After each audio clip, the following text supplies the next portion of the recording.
Provision of decent accommodation, as well as addressing the issues of sanitation, are among priorities for the Minister for Zongo and Inner City Development. Well, you well know, Parliament last week approved the Zongo Development Fund to help in the development of Zongo communities and inner cities. And 1 year after the inauguration, the ministry is finally set to commence work with the initial $50 million set aside for it. And today on AM Business, we visit a popular area in Nima, in Accra, and take a look at how crucial improved infrastructure will be to the people.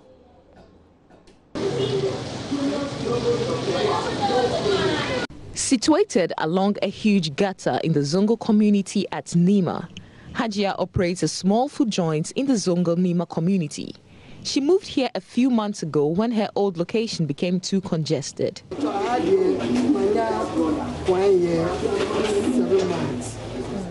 have been here for about a year and 7 months. I used to be at the other side of Nima, but the place was too congested and I was too close to the gutter, so I left.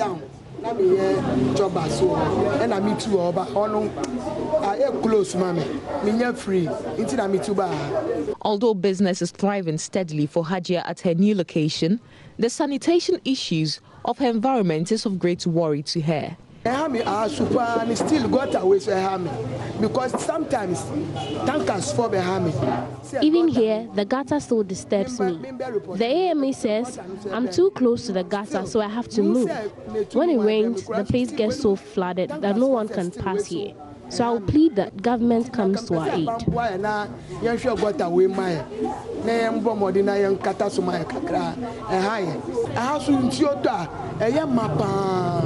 Sanitation has been a major challenge for the Zongo communities in Ghana. Generally marked by congestion, Zongos and inner city settlements are as a result of rural-urban migration.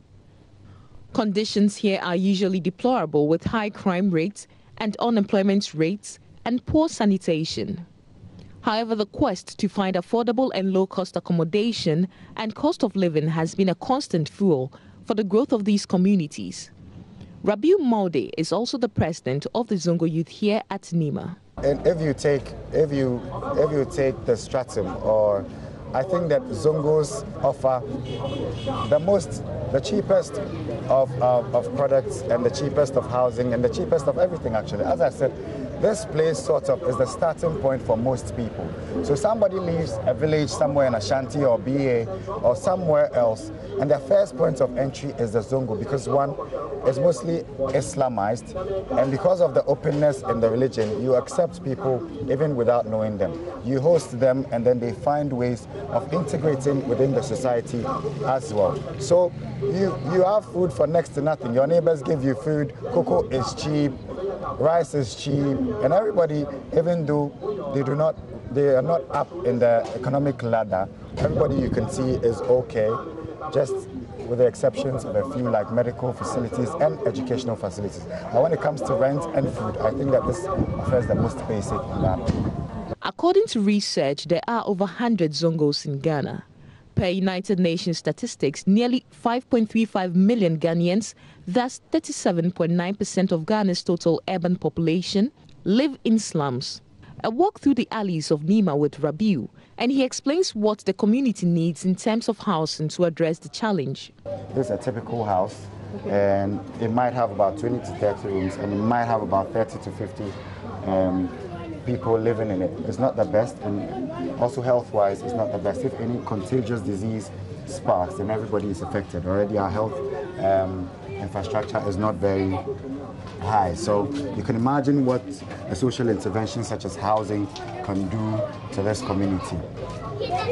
As I said, collaboration between business and the community heads should be a sure solution to providing, high-rise buildings, affordable, and I think it will ameliorate the situation. You mentioned an interesting point, affordable. Right. What is the average cost for renting an apartment here? Well, no, I won't call them apartments. Most of them are compound houses with just single rooms and probably a bathroom.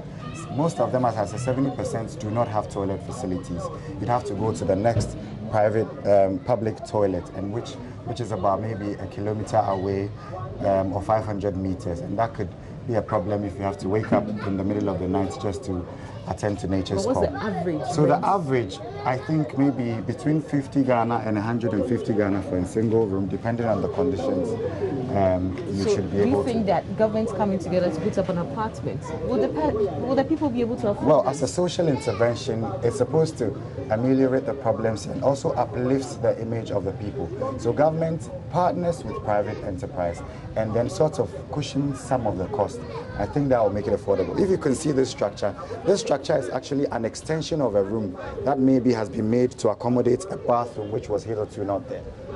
Okay. So hitherto it was just a single room, and then maybe the occupant decided to extend it just so that it can have a bathroom. These are some of the problems we have, and we think that in solving the health problems and sanitation problems, some of these should be taken into consideration so that it's compulsory to have at least a toilet in each of these houses. And it will go a long way to curb the menace of health and other issues. To address these issues, a Ministry for Zongo and Inner City Development was created with a fund of $50 million and the task to implement developmental projects for the communities. After a year of non-operation as a result of the non-passage of the bill to access the fund, the bill was finally approved in Parliament this month, paving way for work to commence. In terms of the social development, we are thinking of some football parks, greening it. Instead of blocking roads, they can use, it becomes a multi-purpose facility where funerals, other occasions can be held there. All these things are things that we'll be doing. We will come up with various concepts, introducing paved blocks as roads, in the various communities where you have a lot of sanitation problems. All this will be introduced. Currently, we are recruiting about 3,000 Arabic instructors, and it's going to happen soon because hopefully by Wednesday I'll be signing an MOU with YE, that is Youth Employment Authority. They are the service providers. I will then service them with the money, and they will engage about 3,000 Arabic instructors because the government is thinking of making Arabic as an examinable subject. So it is important that we start from now. So we have a lot of programs that will be carried out in terms of drainage system. At the same time, we will also be giving some kind of entrepreneurship training to women, the youth in enterprising. All those things are things that we think we need to do. We'll be carrying out skills training, vocational training, and technical training. And we need to cooperate and collaborate with other agencies and sector ministries to be able to have our models effectively carried out. Okay, but when are we going to see these things come on board? Is it going to be like first quarter, second quarter of 2018? How? I can assure you that hopefully by first quarter, some of these things I've mentioned will be rolled out. You see it live. Something like the green parks, the Arabic instructors. Before the end of the year, they'll be recruited. When we look at our inner cities and Zongo, one thing is constant, the issue of congestion. Now, the challenge over the years has been when there's an attempt to probably create space and you break a house or something, there's a lot of chaos. Now, it's still up to you to do something about the congestion. How do you intend to go about decongesting these areas? Yeah, that is a very good question. First of all, the ministry has short-term, medium-term, and long-term plans. Where you are talking, if I go now, we are not in a revolutionary era. We are in a democratic system. We have a democratic dispensation. And so before you carry out such idea, you need to engage the people, the main stakeholders. And what I believe, first of all, is to educate the people. When they buy into your concepts, then we can now come out with the idea of coming out with a tripartite type of agreement or lease system where you have the landowner or the landlord, you get in the investors, then the government becomes a guarantor, to guarantee the investor and guarantee the lender. Who is giving out his land. You see how it is. So at the end of the day, if you go to Nima, let's take Nima for example, you find a compound house where you have 20 people in that house, or maybe 50 people to be precise.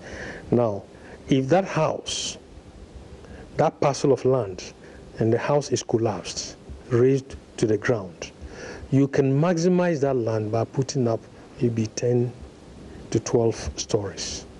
That 10 to 12 stories will house more than 200 people. You have maximized the land. 2, strategically, the investor, the land will have been leased to him maybe 30 years. The landowner will sign that agreement. That is, if these are proposals. They are not something that government says, I'm coming to do this. These are proposals.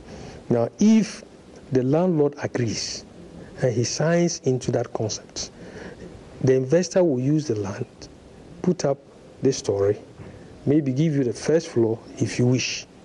If you don't want, you can rent it out, live somewhere. If the lease is up to 30 years and you are alive, 30 years, it reverts back to you. If you are not alive, you have your heirs or your kids who will be inheriting you take over after 30 years. It reverts back to you. When it reverts back to you and you are alive and you know you cannot maintain it, you can then extend the lease again. This is what happens all over the world.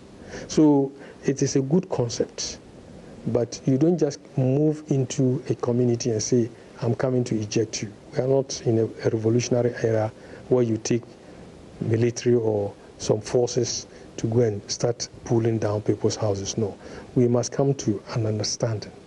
Interesting developments and ambitious plans to develop the Zongos and inner cities. But will this really solve the issue? In the case of Ghana, will the development of the Zongo and inner cities be a true solution to the congestion and challenges in these areas, or a catalyst for more rural migrants?